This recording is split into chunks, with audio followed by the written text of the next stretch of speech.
The former president is now hawking sneakers. Yes, that man, Donald Trump, the former president, appeared at SneakerCon, a footwear convention for shoe aficionados and collectors in Philadelphia over the weekend, where he introduced his latest business venture, high-top shoes and sneakers.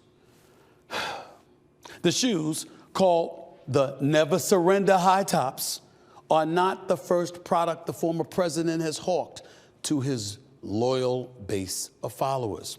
According to a website dedicated solely to Trump sneakers, the shoe line is quote unquote super limited. Only 1,000 pairs were being sold. The small print on the side notes that the shoes are not designed, manufactured, distributed, or sold by Trump or his organization, but rather by a company identified as 45 Footwear, LLC, which uses Trump's name and likeness under a license agreement. The former president seemed to imply that the shoes were part of an effort to reach younger voters, saying, quote, "We've got to get the young people out to vote." That's what he's saying.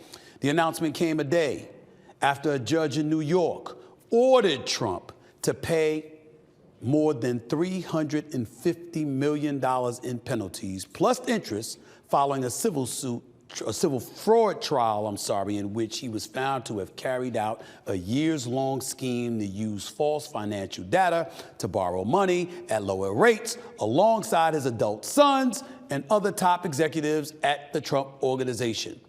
Trump has promised to appeal the decision. The shoes are now selling on eBay for as much as $7,500. In comparison to some others, big baller brand sneakers on eBay, $500 to $1,000. Various styles of Jordan sell on eBay. Original Nike, original Air Jordan High Chicago 1985, that sells for $72,000. Nike's Louis Vuitton Air Force One, low, that sold at $300,000. Let me move on by saying this to y'all. It's just the latest that Trump is going to do in terms of collecting dollars to help pay for his legal fees. There's no surprise there. But if y'all think this is not something to take serious, you need to pay attention. He's winning in the polls. You see the Democratic Party fracturing before your very eyes because some people are saying, Joe, keep running, Joe, keep running. Other people are saying he needs to step aside for the good of the country. He should have been a one-term president. He should have said, I'm just here for that, and then after that, I'm moving on, because by the time we roll around for election in 2024, I'm going to be 82 years of age. I don't need to be thinking about 4 more years. And so now you got people talking about Kamala Harris. Now you got people talking about Gavin Newsom. Now you got people talking about it at the Democratic National Convention. That's when things are going to change, and we might see a new candidate scheduled to go up against Trump, despite 4 indictments, 91 counts, the possibility that he could be a convicted felon on top of losing this civil suit. He's coming. He's coming. There's no way around it. You look at the immigration crisis, because it is a crisis.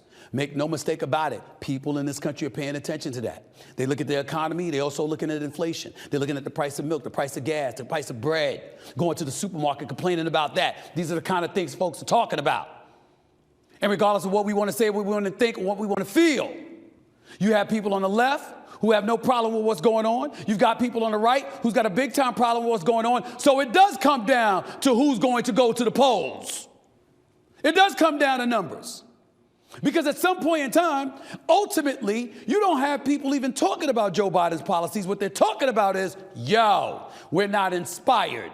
And if they're not inspired, they're not going to go to the polls. You can talk about Obama all you want to. Obama got people to the polls.